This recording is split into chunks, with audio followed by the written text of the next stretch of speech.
بزرگان محترم، برادران اسلام، اللہ رب العزت کی ذات اقدس حکیم ذات ہے، حکمتوں والی ذات ہے، علیم ذات ہے، علم والی ذات ہے، اور ہمارے متعلق جو اس کو علم ہے اور ہماری حکمتوں کے متعلق جو اس کو علم ہے وہ کسی کو نہیں ہو سکتا، کیونکہ ہم اس کی تخلیق ہیں۔ ایک آدمی کوئی چیز بنائے، مثلا کوئی شخص کوئی کھانے پینے کی چیز بنائے، تو جو بنائے گا بنانے والے کو زیادہ پتہ ہوگا کہ میں نے اس کے اندر کون سے اجزاء شامل کی، بنانے والے کو زیادہ پتہ ہوگا کہ میں نے اس کے اندر کون سے انگریڈینٹس ڈالے، اس کے اندر کتنا مسالہ ڈالا ہے، کتنا نمک ڈالا ہے۔ دوسرے صرف اس کا اندازہ تو کر سکتے ہیں، لیکن حقیقی بات جو ہے وہ بنانے والا ہی بتا سکتا ہے۔ اسی طریقے سے اللہ رب العزت ہمارے خالق ہیں، بنانے والے ہیں۔ ہماری ذات سے متعلق جو علم اللہ رب العزت کو ہے وہ ہمیں بھی نہیں۔ اسی لیے اللہ رب العزت نے انسان کو ناشکرا کہا ہے، ناشکرا ہے، اور قرآن مجید میں اللہ رب العزت نے شکوہ کیا ہے بڑے خوبصورت انداز میں، قلیلا ما تشکرون، تم شکر بہت کم کرتے ہو، قلیلا ما تشکرون، تم شکر بہت کم کرتے ہو۔ تو موجودہ حالات میں جو اس وقت صورتحال ہے معیشت کی، معاشرت کی، آپ سب کے سامنے ہر شخص پریشان ہے، لیکن بیک وقت اس پریشانی کے حال میں بھی شکر کرنے کے لیے بہت سی چیزیں ان کی طرف توجہ نہیں جاتی، کیونکہ انسانی خمیر ناشکری میں گندھا ہوا ہے، بنا ہوا ہے، تو وہ ان چیزوں کے متعلق زیادہ گفتگو کرتا ہے جو موجود نہیں۔ لیکن خطبے میں جو میں نے حدیث آپ حضرات کے سامنے پڑھی ہے، امام بیہقی رحمۃ اللہ علیہ نے اسے نقل کیا ہے، حضرت عبداللہ ابن عباس رضی اللہ تعالیٰ عنہ سے روایت ہے۔ حضرت عبداللہ ابن عباس رضی اللہ تعالیٰ عنہ کے چچا زاد بھائی ہیں، رئیس المفسرین، اللہ رب العزت نے قرآن مجید کے تفسیر کے اندر امام بنایا ان کو، اور علم و عمل کے اندر فائق اور لائق، نبی کریم صلی اللہ علیہ وسلم کے انتہائی معتمد۔ تو آپ صلی اللہ علیہ وسلم روایت فرماتے ہیں کہ اربع من اعطیہن فقد اعطی خیر الدنیا والآخرہ، کہ حضور نبی کریم صلی اللہ علیہ وسلم نے فرمایا کہ 4 چیزیں اگر تمہارے پاس ہیں، فقد اعطی خیر الدنیا والآخرہ، تو تمہیں دنیا اور آخرت کی ساری خیر مل گئی، دنیا و آخرت کی ساری نعمتیں تم کو مل گئیں، دنیا اور آخرت کی ساری فضل تم کو مل گیا، تمہارے پاس اب محرومی کی کوئی چیز نہیں ہے، مگر یہ کہ تم جو چاہو اپنے لیے محرومی بنا لو۔ انسان تو پھر ناشکرا ہے۔ پہلی چیز جناب نبی کریم صلی اللہ علیہ وسلم نے ارشاد فرمائی، قلب شاکر، شکر کرنے والا دل، نعمتوں پر شکر کرنے والا دل۔ عجیب بات ہے کہ یہ نہیں فرمایا لسان شاکر، شکر کرنے والی زبان نہیں، بلکہ فرمایا قلب شاکر، شکر کرنے والا دل، زبان نہیں۔ اس لیے کہ زبانی کیفیت میں تو ہم کہہ دیتے ہیں الحمدللہ الحمدللہ، لیکن دل میں تو کچھ اور چل رہا ہوتا ہے۔ قلب شاکر، دلی کیفیت شکر کی ہونی چاہیے۔ حدیث میں آیا کہ مفہوم ہے حدیث کا کہ جب انسان صبح کو اٹھتا ہے، صبح کو اٹھنے کی دعا بھی بڑی عجیب ہے، الحمدللہ الذی احیانا بعد ما اماتنا، اللہ کی حمد و ثنا ہے اس بات پر کہ اس نے ہمیں زندہ کیا مارنے کے بعد۔ اسی بات کو نبی کریم صلی اللہ علیہ وسلم نے فرمایا النوم اخت الموت، کہ نیند جو ہے وہ موت کی بہن ہے، یعنی موت کا ایک حصہ ہے۔ کچھ پتہ نہیں ہے کہ سویا صبح کو نہ اٹھ سکے، وہ نیند جو اللہ نے عطا کی ہے، اللہ رب العزت اس کو مزید گہرا فرما دیں، اور اصل جو موت ہے وہ، چونکہ نیند موت کی ایک طریقے سے شاخ ہے، بہن ہے، اس کو جو ہے حقیقی روپ دے دیں، کوئی پوچھنے والا نہیں اللہ رب العزت۔ کتنے ایسے واقعات آپ سنتے ہیں کہ آدمی سویا ہے، صبح کو نہیں اٹھ سکتا۔ میرے سگے تایا پچھلے رمضان المبارک میں انتقال ہوا، آخری عشرے میں، سوئے اٹھے نہیں، تہجد کے ٹائم تھوڑی دیر کے لیے لیٹے، پھر نہیں اٹھ سکے۔ میرا تائزاد بھائی گیا ان کو دوائی دینے کے لیے، پوچھنے کے لیے، انہوں نے دیکھا وہ تو کئی منٹ پہلے کام ہو چکا، اللہ رب العزت نے بلا لی۔ تو حدیث میں آیا کہ جب بندہ اٹھتا ہے تو 360 اس کے جوڑ ہیں، ان 360 جوڑوں کے لیے اس کو صدقہ کرنا چاہیے۔ چنانچہ نبی کریم صلی اللہ علیہ وسلم نے فرمایا کہ جب انسان اشراق کے وقت اور چاش کے وقت 2 رکعت نماز نفل پڑھتا ہے تو 360 جوڑوں کی طرف سے کیا ہو گیا؟ صدقہ ادا ہو گیا، اس کا شکر ادا ہو گیا، یعنی صدقہ ادا ہو گیا، شکر ادا ہو گیا، کیونکہ نماز میں انسان کا پورا جسم حرکت کرتا ہے، ہر عضو، ہر جوڑ اس کا حرکت کرتا ہے، گویا یہ کہ اس نے اللہ کا شکر ادا کر دیا۔ اٹھا ہے، اس کی دماغی کیفیت برقرار ہے، اس کے ہاتھ پاؤں سلامت ہیں، اس کا دل سلامت ہے، اس کے زبان سے کلمات نکل رہے ہیں، اس کی آنکھیں دیکھ رہی ہیں، کان سن رہے ہیں، ناک سونگھ رہی ہے، اعضاء اپنی پوری حرکت پر قادر ہے، پورے اپنے جسم پر وہ قادر ہے، اور کیا شکر ہونا چاہیے۔ لیکن جیسے میں نے عرض کیا کہ اللہ رب العزت شکوہ فرما رہے ہیں لوگوں سے، بندوں سے، اپنے محبت، اپنے عباد سے، اپنے بندوں سے جن سے اللہ کو بڑی محبت ہے۔ اللہ فرما رہے قلیل اما تشکرون، تم لوگ شکر نہیں کرتے، بہت کم شکر کرتے، قلیل، بہت کم۔ نبی کریم صلی اللہ علیہ وسلم نے ایک موقع پر ارشاد فرمایا من اصبح منکم آمنا فی سربہ، سرب کہتے ہیں بل کو، بل جیسے بل ہوتا ہے نا، چوہے کا بل، چھپکلی کا، تو نبی کریم صلی اللہ علیہ وسلم نے فرمایا جس شخص نے صبح کی اس حالت میں کہ آمنن فی سربی، کہ اپنے اس بل میں، یعنی اس سے اشارہ ہے گھر چھوٹا سا ہے، چھوٹا سا گھر ہے، بڑا کوئی محل نہیں ہے، کوئی بہت بڑی کوئی جاگیر نہیں ہے، اپنے چھوٹے سے گھر کے اندر ہے، تو آمنن فی سربی، امن کے ساتھ ہے اپنے چھوٹے سے بل کے اندر، یعنی اپنے چھوٹے سے گھر میں۔ صبح کو کسی، اللہ نہ کرے، مقدمے میں پیش نہیں ہونا، صبح کو کسی عدالت کے تھانے کے چکر نہیں لگانے، صبح کو کسی حکمران نے، حاکم نے نہیں بلایا ذرا میرے پاس آؤ، کوئی بدماش پیچھے نہیں پڑا ہوا۔ آمنن فی سربی معافن فی جسدی، جسم جو ہے اس کا مکمل طور پہ عافیت کے ساتھ ہے، کوئی نقص نہیں ہے جسم کے اندر۔ اور تیسری بات ارشاد فرمائی کہ عندہ قوت یومہ، اور ایک دن کا کھانا اس کے پاس ہے، صبح کا اور شام کا، ایک دن کا کھانا۔ اور آگے جو جملہ ہے وہ بڑا عجیب ہے، کیا ارشاد فرمایا؟ پہلی بات یہ ارشاد فرمائی کہ امن کے ساتھ اپنے گھر میں بیٹھا ہوا ہے، نمبر 2 معافن فی جسدی، جسم اس کا بالکل عافیت کے ساتھ ہے، عندہ قوت یومہ، ایک دن کا کھانا اس کے پاس موجود ہے، صبح اور شام کا۔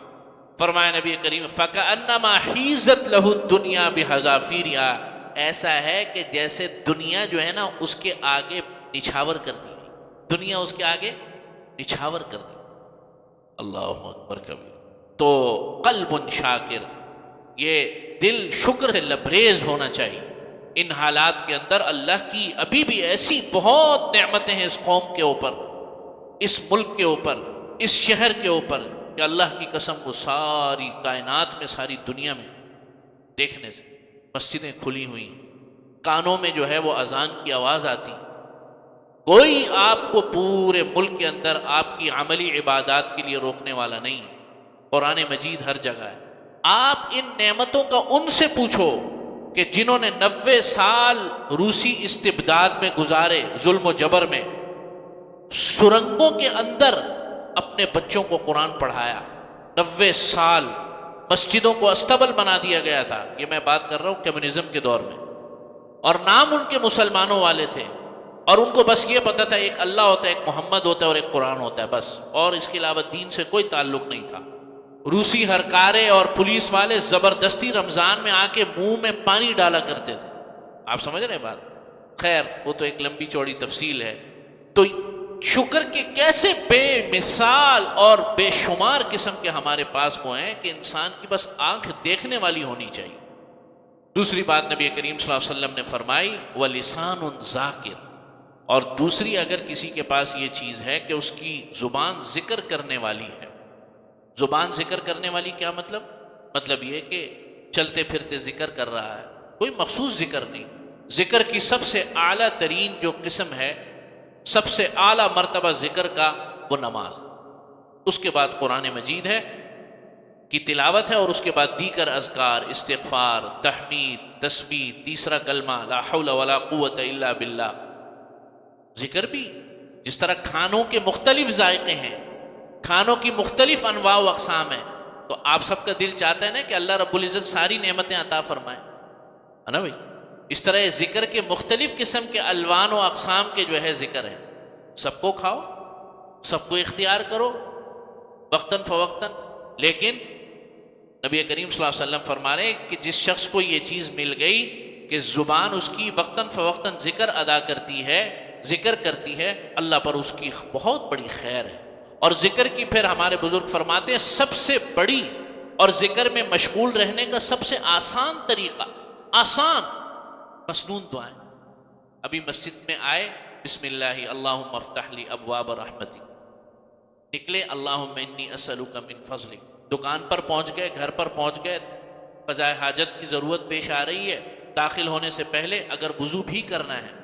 تو بسم اللہ پہلے بھاری پڑھ لو۔ آج کل لوگ یہ مسئلہ بہت کثرت سے پوچھتے ہیں کہ اندر جو ہے کموڈ بھی ہے اور وضو کا بھی انتظام ہے، تو مناسب خیال نہیں ہوتا کہ اندر بسم اللہ پڑھی جائے، تو آپ داخل ہونے سے پہلے بسم اللہ پڑھ،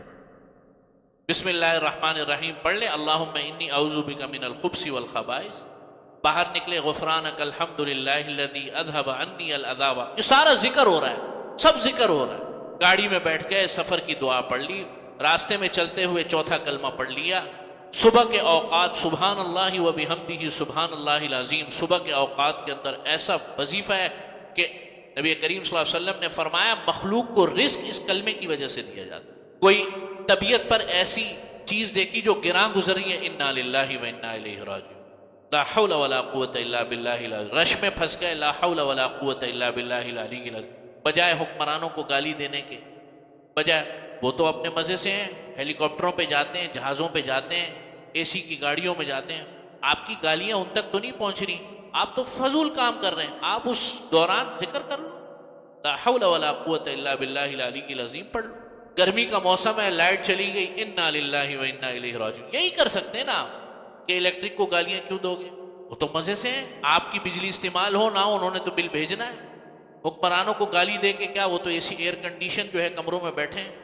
اس سے بہت بہتر یہ ہے کہ جو آپ کر سکتے ہو، انا للہ و انا الیہ راجعون، یہ سارا ذکر ہو رہا ہے۔ اور تیسری بات ارشاد فرمائی وَبَدَنٌ عَلَى الْبَلَاءِ صَابِرٌ، اور تیسری بات یہ کہ بدن، جسم پر کوئی تکلیف آ گئی،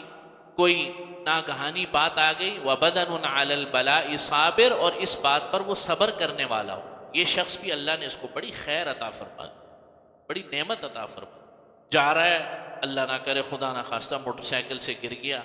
اب یہ ہے کہ اس کی جو بھی تیمارداری کرنی ہے، جو بھی اس کا علاج کرنا ہے کروائے، اس پر پھر صبر کرے۔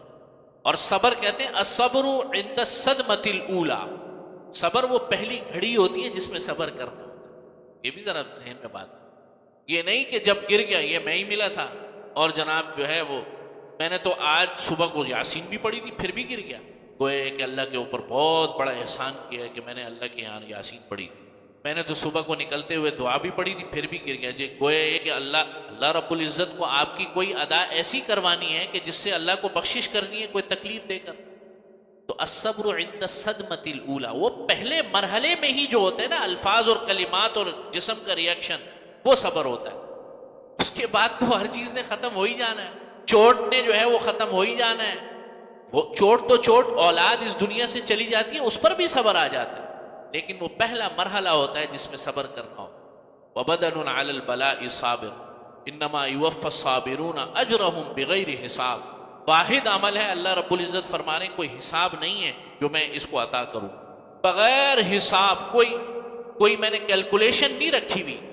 صبر کرنے والے کے لیے کوئی کیلکولیشن نہیں ہے، بے حساب، یوفی الصابرون اجرہم بغیر حساب، بغیر حساب کے اجر عطا کروں۔ روزمرہ زندگی کے اندر ہم دیکھتے ہیں لوگ ایسے ایسے الفاظ کہہ دیتے ہیں، کلمات کہہ دیتے ہیں کہ آدمی جو ہے جگر اور دل چھلنی ہو جاتا ہے، لیکن اس وقت یہ خیال کرو کہ نبی کریم صلی اللہ علیہ وسلم کو دشمنوں نے کیا کیا نہیں کہا، اللہ اکبر۔ جادوگر، کاہن، اور کن کن طریقوں سے تکلیف دی، نبی کریم صلی اللہ علیہ وسلم نے کیسا صبر عطا کیا، اللہ نے کیسا آپ علیہ الصلاۃ والسلام کے جسم میں، آپ علیہ الصلاۃ والسلام کی قوت ارادی میں کیسا صبر عطا فرمایا، ہم تو کوئی چیز ہی نہیں اس کا۔ اور چوتھی بات ارشاد فرمائی، یہ تین چیزیں تو اختیاری ہیں، اور آخری بات وہ بڑی عجیب ہے، اور وہ آپ کی دکھتی رگ پر اور ہم سب کی دکھتی رگ پر جو ہے وہ نبی کریم صلی اللہ علیہ وسلم نے ہاتھ رکھا ہے۔ فرمایا وَزَوْجَةٌ لَا تَبْغِيهِ خَوْنًا فِي نَفْسِهِ وَلَا مَوْلِي، اور اگر ایسی بیوی مل جائے کہ جو مال اور جان کے اندر خیانت نہ کرے، تو یہ بھی بہت بڑی اللہ نے اس کو خیر عطا فرما دی۔ کیا مطلب ہے اس بات کا؟ مطلب یہ کہ انسانی زندگی کے اندر جب انسان شادی کرتا ہے تو بڑی بڑی جو ہے اس کی پلاننگ ہوتی ہے، بہت کچھ اس نے سوچا ہوا ہوتا ہے، ایسی زندگی گزاریں گے اور جناب جنت کی سی زندگی ہوگی، تو پھر پتہ چلتا ہے کہ بھائی یہ تو سارے خواب چکنا چور ہو گئے۔ ہاں، نبی کریم صلی اللہ علیہ وسلم فرما رہے ہیں نہیں، ایسی بات نہیں ہے، اگر صرف اتنا ہے کہ وہ اپنی جان اور مال، یعنی اپنی آبرو کی اور شوہر کے مال کی حفاظت کرتی ہے، بہت بڑی اللہ کی طرف سے خیر ہے۔ باقی یہ جو تم نے عقل کے اتنے لمبے لمبے گھوڑے اور پلاننگ کی ہوئی ہے، وہ اگر نہیں بھی مل رہا تو کوئی نہیں، ہم تمہیں جنت میں عطا فرما۔ انسانی زندگی کے اندر جو ہے یہ ایک بڑی محرومی پیدا ہو جاتی ہے نا۔ آدمی کی 26 سال کی عمر میں شادی ہوئی یا 25-26 سال کی عمر میں شادی ہوئی، اب عام حالات میں 60 سال کی زندگی ہوتی ہے، 60-65 سال کی، اب وہ دیکھ رہے ہیں کہ یار یہ ساری زندگی میں ایسے گزاروں، تو اس کے لیے فرمایا کہ بھائی اگر جان مال کی حفاظت کرتی ہے، عزت و آبرو کی حفاظت کی ہوئی ہے، یہ بات ٹھیک ہے، بس اس پر اکتفا کرو۔ باقی رمضان میں پکوڑے نہیں بن رہے یا سموسے نہیں بن رہے، اس کو چھوڑ دو۔ ہاں، بریانی کے اندر مسالہ زیادہ ہے یا کم ہے، اس کو بھی رہنے دو، کبھی اچھا ہو جائے تو بہت اچھا ہو جائے، نہیں ہو تو صحیح ہے، خیر کیا ہے۔ تو 4 باتیں آخر میں دوبارہ عرض کر دوں کہ اگر اللہ نے کسی کو عطا فرما دی، فقط اعطی خیر الدنیا والآخرہ، دنیا اور آخرت کی ہر خیر مل گئی۔ حضور فرما رہے ہیں تم یقین کر لو، قلب شاکر، شکر کرنے والا دل، ولسان ذاکر، اور ذکر کرنے والی زبان، وبدن علی البلاء صابر، اور جسم پر کوئی تکلیف پہنچ جائے اس پر صبر کرنے والا ہو، وزوجہ لا تبغیہ خونا فی نفسہ ولا مالی، اور چوتھی چیز اگر بیوی ایسی عطا ہو گئی کہ جو مال اور جان کے اندر کوئی خیانت نہیں کرتی، فقط اوتی خیر الدنیا والآخرہ، بس دنیا اور آخرت کی ساری خیر مل گئی۔ اب بقیہ جو کچھ تمہارے دماغوں میں ہے کہ یہ بھی ملے وہ بھی ملے، انشاءاللہ اللہ رب العزت آخرت میں عطا فرمائیں گے۔ اللہ سے دعائے توفیق عمل نصیب فرما۔